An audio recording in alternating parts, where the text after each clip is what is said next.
Good evening students. स्वागत है आप लोगों का Soulmate English Classes Kaimur Bhabua में। मैं आपका इंग्लिश टीचर सैनसा आमिर। आइए शुरू करते हैं बिहार बोर्ड की क्लास 12 की इंग्लिश सब्जेक्ट की Rainbow part 2 prose section Indian civilisation and culture. Lesson 1 है इंडियन सिविलाइजेशन एंड कल्चर। इसको लिखा जिसे लिखे हैं महात्मा गांधी ने। आइए हम लोग शुरू करते हैं। Mohandas Karamchand Gandhi was born in 1869 and died in 1948. Popularly known as Bapu or the father of the nation, was more a spiritual leader than a politician. जैसा कि हम लोग जानते हैं कि 1869 में महात्मा गांधी की जन्म हुई थी और 1948 में इनकी मृत्यु हो गई थी।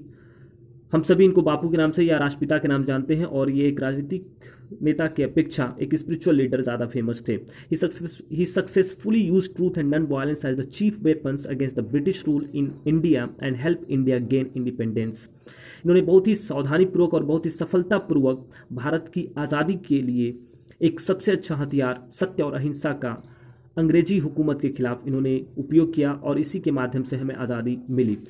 From 1915 till 1948 he completely dominated Indian politics. 1915 से लेकर 1948 तक भारत की राजनीति में इनका पूरा असर था, पूरा एक आधिपत्य था। He died at the hands of a fanatic on 30 जनवरी 1948. 30 जनवरी 1948 को हम जानते हैं, जैसा कि हम लोग जानते हैं कि 30 जनवरी 1948 को एक कट्टर व्यक्ति के द्वारा इनकी हत्या कर दी गई थी जिसका नाम था Nathuram Godse. His autobiography My Experiments with Truth and the numerous articles that he wrote for Young India and the speeches that he delivered on different occasions reveal him not only as an original thinker but also as a great master of just idiomatic English.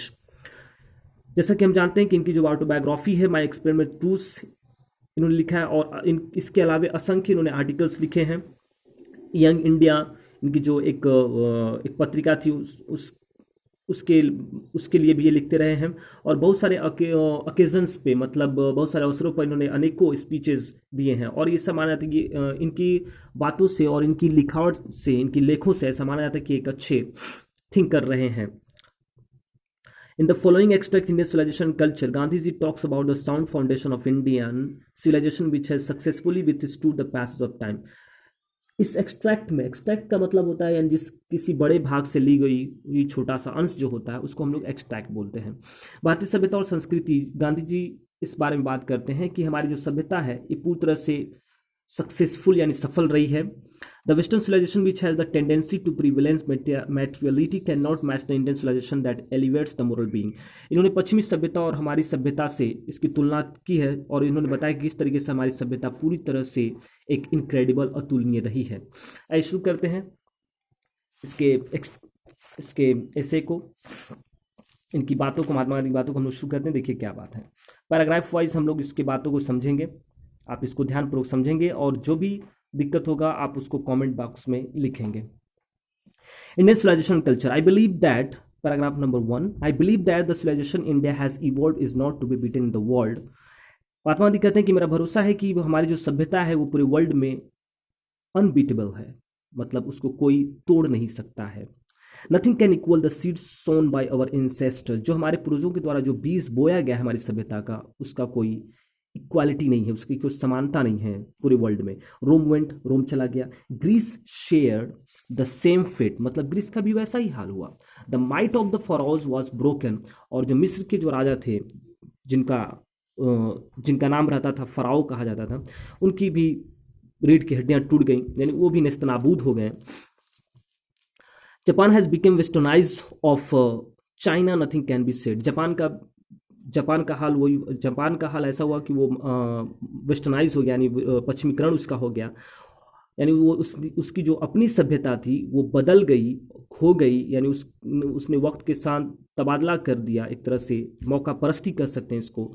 और China, nothing can be said, और China के बारे में कुछ कहा नहीं जा सकता। बट इंडिया इज स्टिल, लेकिन भारत अभी भी है समहाउ और others sound and the foundation, किसी न किसी तरह से अपने उच्चतम और अपने पुरानी सभ्यता, अपनी जो उसकी उच्चतम सभ्यता है उसी के माध्यम से वो अभी तक खड़ी है। The people of Europe learn their lessons from the writings of the men of Greece और रोम।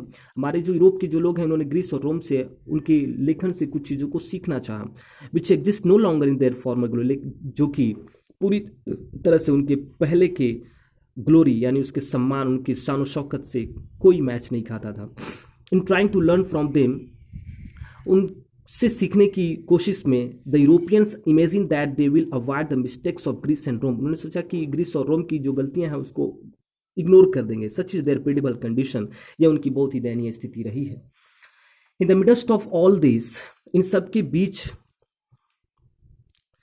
India remains immovable and that is her glory, इन सभी के बावजूद भारत जो है अपने अपने आप पर खड़ा रहा, स्थिर रहा और अपनी सभ्यता को आगे बढ़ाया, अपनी ग्लोरी को आगे बढ़ाया। ग्लोरी मतलब होता है शान शौकत। It is a charge against India that her people are so uncivilised, और इसने अपने आप को इस तरह से बढ़ाया कि ऐसा मतलब जो हमारे विदेशी जो लोग हैं, जो यूरोपियन लोग हैं, वो हमको कहते रहते हैं कि इंडिया एक ऐसा जगह है जहाँ के जो लोग हैं वो अनसिविलाइज्ड हैं, इग्नोरेंट हैं, स्टॉलिड हैं, है ना। That it is not possible to induce them to adopt any changes, मतलब वो अनपढ़ हैं, गंवार हैं, वो सीखना नहीं चाहते हैं, वो किसी चीज़ को, नई चीज़ों को सीखने के आदी नहीं है, ऐसा हम पर ये आरोप लगाया जाता है। It is a charge really against और मेरिट, तो महात्मा गांधी कहते हैं कि ये जो आरोप है ये हमारी मेरिट यानी हमारी प्रतिभा के खिलाफ है। What we have tested and found true on the anvil of experience we dare not change, कारण कि ये जो भी चीज़ें हैं, हमने जो भी टेस्टेड किए हैं वो हमारे अनुभव की निहाई पे ये पूरी तरह से खरे उतरते हैं। जो हमारा अनुभव रहा है पहले का, उसी के बदौलत हम आगे बढ़ते हैं।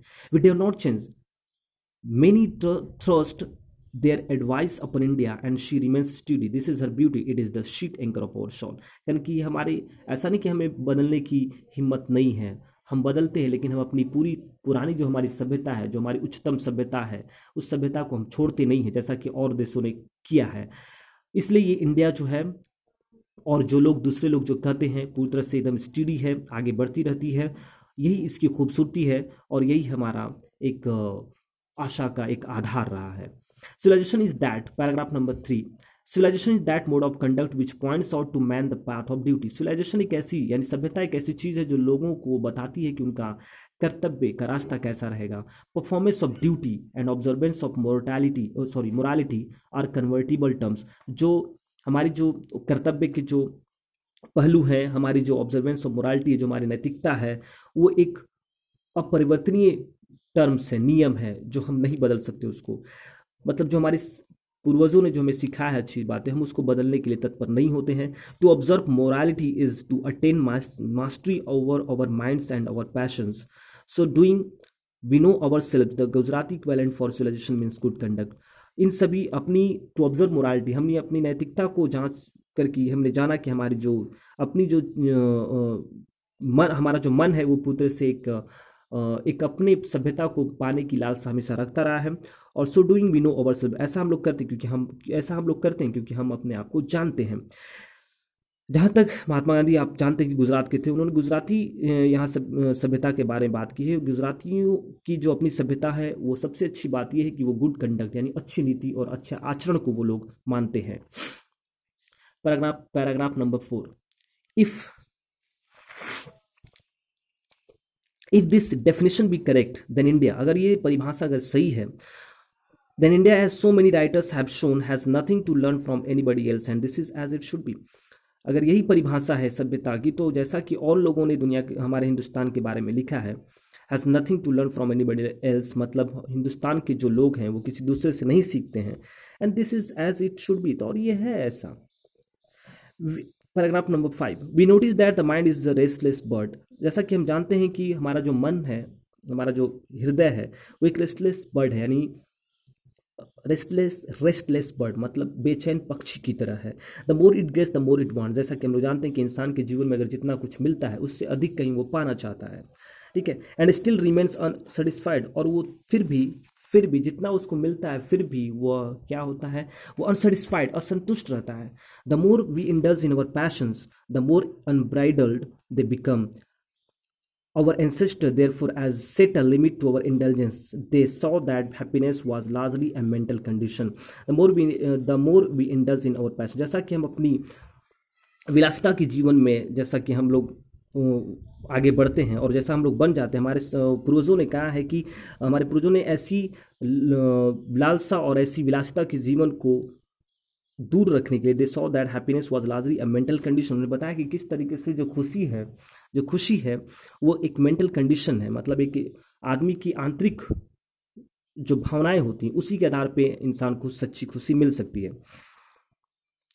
Paragraph number 6, a man is not necessarily happy because he is rich. ऐसा नहीं है कि आदमी जो खुश है क्योंकि वह अमीर है, और unhappy because is a poor, और वह नाखुश है यानी वह गरीब है। ऐसा बिल्कुल नहीं होता। महात्मा गांधी कहते हैं कि the rich are often seen to be unhappy.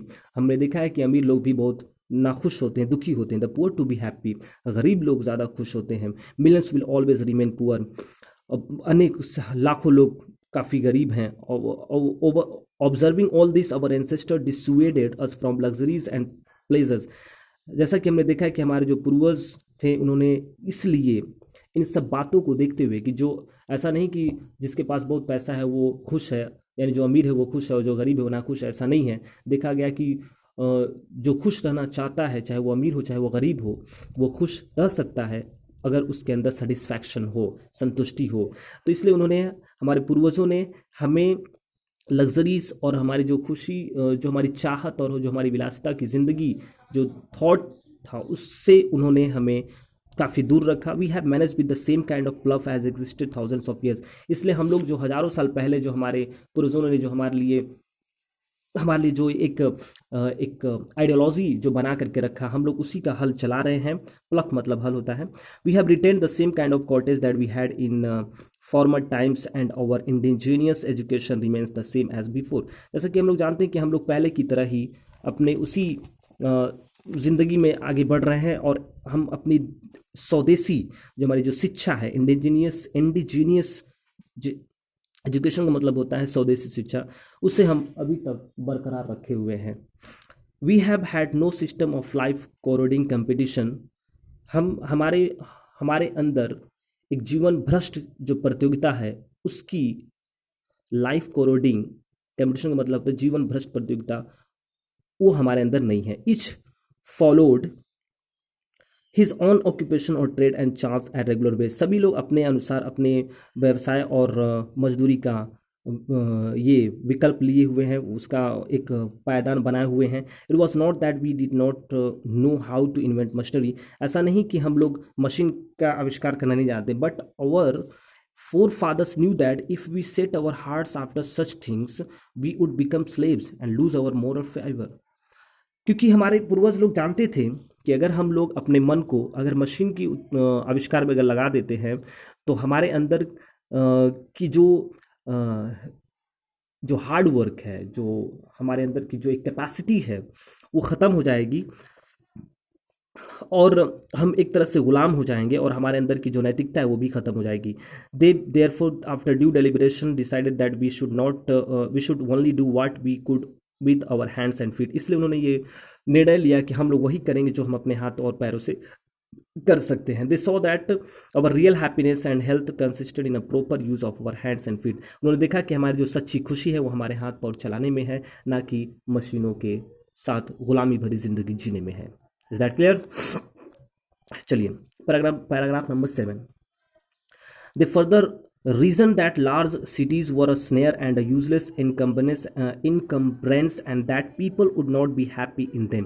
उन्होंने आगे ये तर्क दिया कि हमारे जो बड़े बड़े शहर हैं वो एक तरह का जाल है और एक बोझ है लोगों के ऊपर, जो वो खुश नहीं रह पाते हैं। That there would be gangs of thieves. और ऐसा भी देखा गया है कि वहाँ शहरों में बहुत ज़्यादा चोरों के जो गैंग्स होते हैं, एंड रॉबर्स, डकैती होती, प्रोस्टिट्यूशन, वेश्यावृत्ति होती, and vice flourishing in them and that poor man would be robbed by rich man.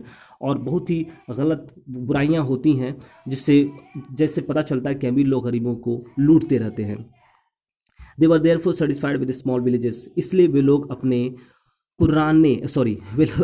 लोग अपने छोटे गांवों में ही ज़्यादा संतुष्ट हुआ रहते थे। ठीक है, आइए पैराग्राफ नंबर 8 करते हैं। और ये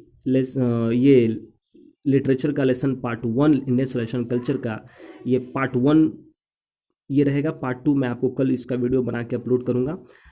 देखिए इसका अंतिम last 8 paragraph. They saw that kings and their swords were inferior to the sword of ethics. उन्होंने देखा कि किस तरीके से जो हमारे राजा थे, उनके जो तलवार थे, वो उनके जो नीति, आप जानते हैं एथिक्स शास्त्र वहाँ पे लिखा भी गया, नीति शास्त्र। खैर ये बहुत पुरानी बुक्स है 2012 की, जब मैं उस समय पढ़ता था। तो जो हमारे, उन्होंने देखा कि किस तरह से हमारे राजाओं ने अपने तलवारों से नीति शास्त्र की अपेक्षा उनके तलवार काफ़ी कितने न्यूनतम स्तर के थे। And they therefore held the sovereigns of the earth to be inferior to the rishis and the fakirs. उन्होंने ये देखा कि किस तरीके से जो धरती के राजा हैं उनकी अपेक्षा हमारे जो ऋषि मुनि और जो फकीर हैं वो काफ़ी अच्छे माने जाते हैं।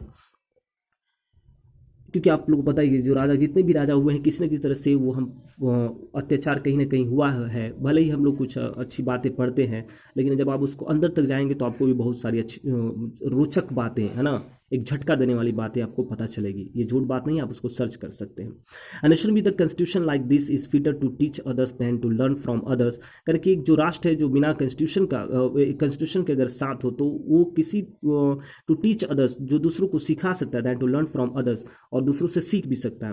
दिस नेशन हैड कोर्ट्स, हमारा जो राष्ट्र है कोर्ट है, lawyers and doctors, but they were all with in bounds. लेकिन जो उस समय के, जो हमारे राजाओं के समय के जो राष्ट्र हुआ करते थे, उस समय लॉज थे, डॉक्टर्स थे, बट उनका जो उनकी कैपेसिटी थी, जो उनकी जो एक जो बॉर्डर था, वो राजा के अंदर ही आता था, वो उससे आके नहीं जा सकते थे। आप लोग देखे भी होंगे बहुत सारी मूवीज़ वगैरह में। Everybody knew that these professions were not particularly superior, moreover this vakils and vaids did not rob people. जैसा कि हम लोग जानते हैं कि बहुत एवरीबडी न्यू दैट, सभी लोग जानते थे कि ये जो प्रोफेशन है वो काफ़ी सुपीरियर नहीं है, क्योंकि सबसे उच्चतम जो होता था राजा रहता था। अब आगे आज की बात अगर करें, moreover this vakils and vaids did not rob people, they were considered people's dependents not their masters. Vakils और वेद जो होते थे वो लोगों को लूटते नहीं थे, दे वर कंसिडर्ड पीपल्स डिपेंडेंट्स। वो लोग सोचते थे कि लोग अपने ऊपर डिपेंड्स बने, नॉट देयर मास्टर्स, वे उनके मालिक नहीं बनना चाहते। जस्टिस वॉज टॉलरेबली फेयर, न्याय जो होता है पूरी तरह से संगत होना चाहिए। The ordinary rule was to avoid courts, जो सामान्य नियम जो होता है, कानून होता है, वो कोर्ट्स को नहीं मानता। जैसे कि पहले सरपंच वगैरह का पंचायत वगैरह चलता था, आप लोग पहले याद होगा बरगद के नीचे। There were no touts to lure people into them, this evil too was noticeable only in around capitals. The common people lived independently and followed their agricultural occupation, they enjoyed true home rule। इस तरीके से हम लोग देख सकते हैं उस समय कोई छोटे मोटे झगड़े, कोई भी लोगों की जो विलाप नहीं होते थे। और ये जो ईवल, जो एक गुनाह या पाप का too was noticeable in and around capitals, ये जो चीज़ें थी ये ज़्यादातर कैपिटल्स, राजधानियों में हुआ करती थी, बड़े बड़े शहरों में हुआ करती थी। और जो the common people lived independently and follow their agriculture occupation, और जो हमारे सामान्य लोग थे वो पूरी तरह से इंडिपेंडेंटली, मतलब खुद पर निर्भर होकर के अपने कृषि को और अपने व्यवसाय को, पेशे को आगे बढ़ाया करते थे। और इस तरह से दे एंजॉयड ट्रू होम रूल, और इस तरह से वो एक सच्ची और अच्छी और एक खुशनुमा अपना घरेलू जीवन जिया करते थे। तो ये हुआ आज का हमारा पार्ट 1, लेसन 1 का पार्ट 1 कंप्लीट। पार्ट 2 हम लोग नेक्स्ट वीडियो में देखेंगे। तब तक के लिए आप देखते रहिए Soulmate English Classes Shahanshah sir के साथ। Till then bye bye.